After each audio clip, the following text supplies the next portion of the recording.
내리는 비, 뾰족뾰족한 건물, 금이가 있는 거울, 화면을 채운 담배 연기, 얼굴에 짙게 앉은 그림자.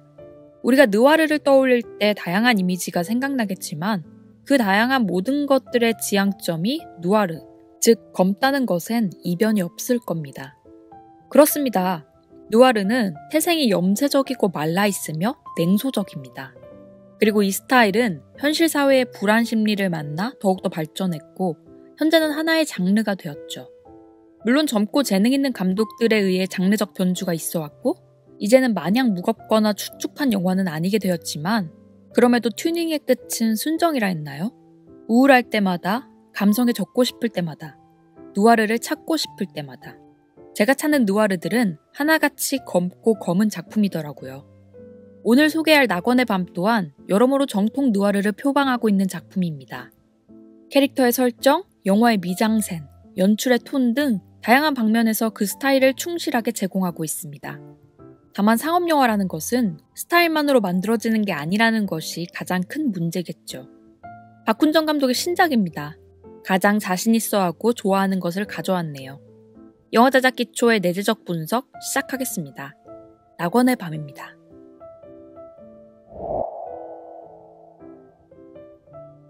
블랙에서 선행되는 라이터 소리, 내뿜어지는 담배 연기. 태구의 얼굴로부터 시작되는 낙원의 밤은 좋은 분위기를 연출하고 있습니다. 재개발 아파트가 주는 공간의 느낌도 괜찮고 어려운 상황에서 배짱을 부리는 모습 또한 과연 주인공다우며 매력이 있죠. 또 당랑거철이라는 이 네 글자를 통해 영화의 전개를 암시하면서도 묘한 위기감을 전달합니다.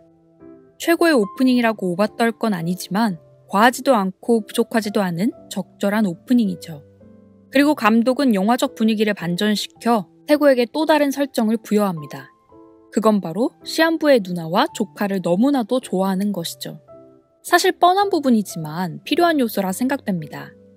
건달이라는 나쁜 직업임에도 인간다운 그의 모습을 관객들에게 어필해 연민을 얻는 거죠.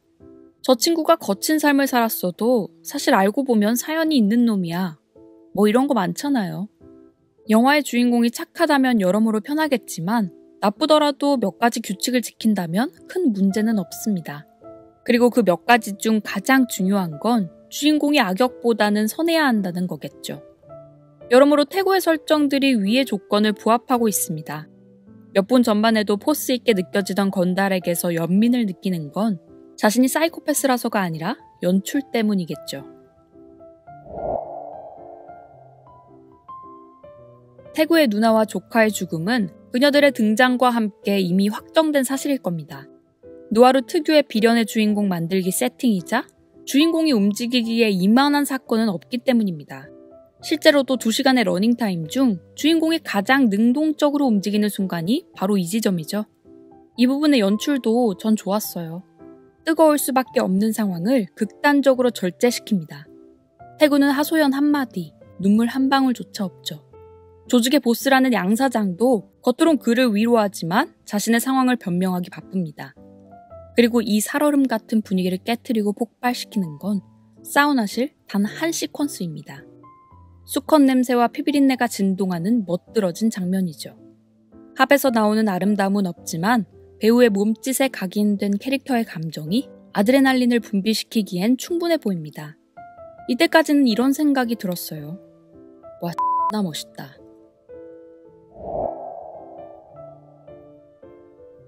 복수를 마친 태구는 제주도에 몸을 숨기게 되고 영화의 톤은 급격하게 변화합니다. 그리고 이 지점이 관객들의 호불호를 부를 최대의 분기점이죠. 앞서 말했듯 2시간의 영화에서 주인공에게 가장 큰 동력을 준 사건은 누나의 죽음이었습니다. 그리고 이 사건을 통해 주인공은 적극적으로 사건 해결의 의지를 보였고 실제로도 시원시원하면서도 빠른 전개를 보이며 사건을 마무리했죠. 재밌는 건 그 후부터는 영화가 태구에게 어떠한 능동성을 부여하지 않는다는 겁니다. 기다려라, 여기 와라, 뭐 해라 하면 그에 맞추는 수동적인 캐릭터가 되죠. 주인공의 행동이 액션이 아닌 리액션이 되는 영화. 당연하게도 전개의 속도와 영화의 리듬감은 떨어질 수밖에 없겠죠. 신세계를 기대한 관객분이 있다면 실망했을지도 모르겠습니다. 사실 감독의 시선은 조금 다른 곳에 있었다고 생각합니다. 주인공이 사건을 따라가 해결하기보단 다른 캐릭터와의 관계를 확장시키는 걸 원했어요. 실제로도 영화 내내 죽은 누나와 재현을 연결시키려고 많은 노력을 합니다. 시한부라는 설정도 유사하고 물회라는 매개체도 가져와 동질감을 형성하려 노력하죠. 그럼에도 개인적으로 아쉬웠던 건 둘의 감정의 변화폭이 크지 않게 느껴졌다는 점입니다. 서로를 증오하던 사람이 사랑하게 된 것처럼, 서로를 사랑했던 사람이 증오하게 된 것처럼 이 아닌 안 맞던 사람이 친구가 된 정도의 느낌이었어요. 좀 더 극단으로 생각한다면 태구가 굳이 재현을 구하기 위해 자기 목숨을 바쳐야 하는지, 반대로 제인이 태구를 위해 횟집 총기 난사를 해야 하는지, 한 명의 관객으로서 충분한 감정적 동의를 하지는 못했거든요. 물론 캐릭터의 감정 변화를 최소로 하는 걸 나쁘게 생각하지는 않습니다. 잘만 쓰면 굉장히 세련된 방법이고 감정을 과잉시키는 것보단 훨씬 더 좋은 연출이라 생각해요. 다만 주인공의 능동성을 박탈해 오락적인 재미가 사라진 만큼 감정적인 부분에서나마 좀 더 극적인 게 좋지 않았을까? 라는 생각이 들더라고요. 지금의 낙원의 밤의 허리 부분이 좋게 말하면 슴슴한, 나쁘게 말하면 싱거운 느낌이 들더라고요.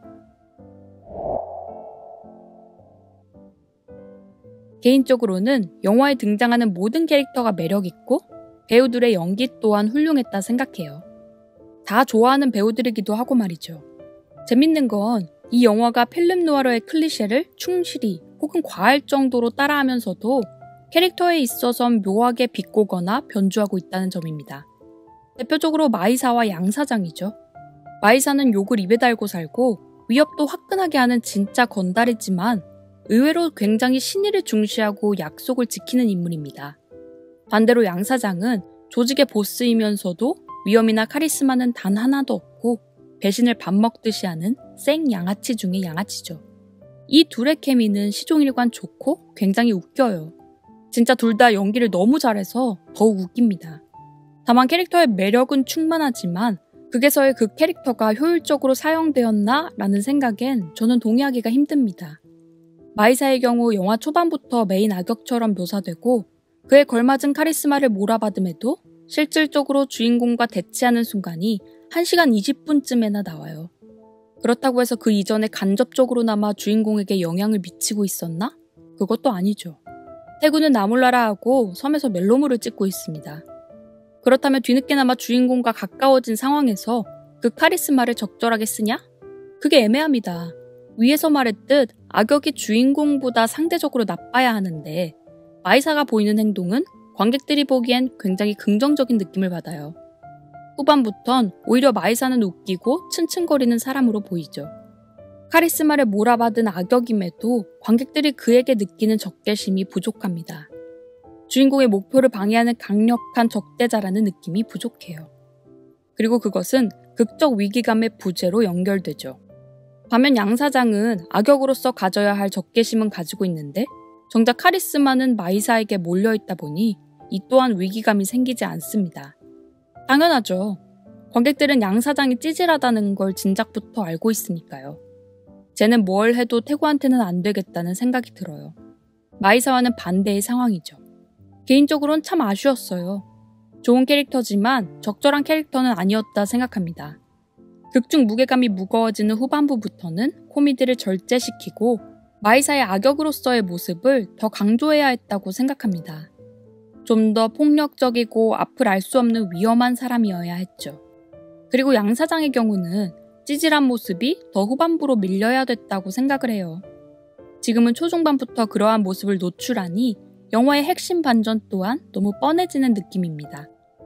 배신을 반복하는 양아치 새끼인데 양아치 짓 하는 것은 어쩌면 당연한 거잖아요.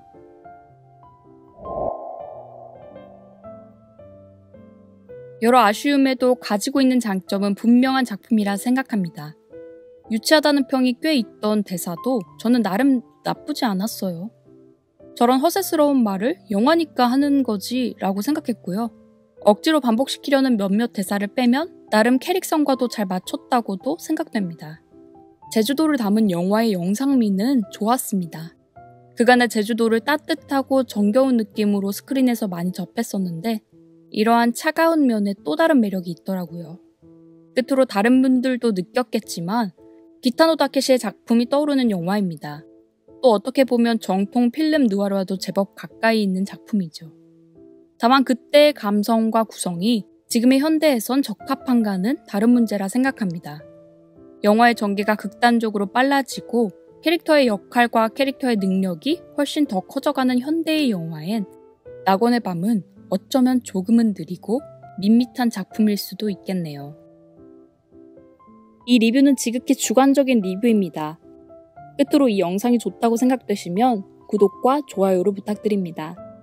댓글을 남겨주시면 여러분의 생각을 통해 더 좋은 리뷰를 만들 수 있을 거라 생각합니다. 감사합니다.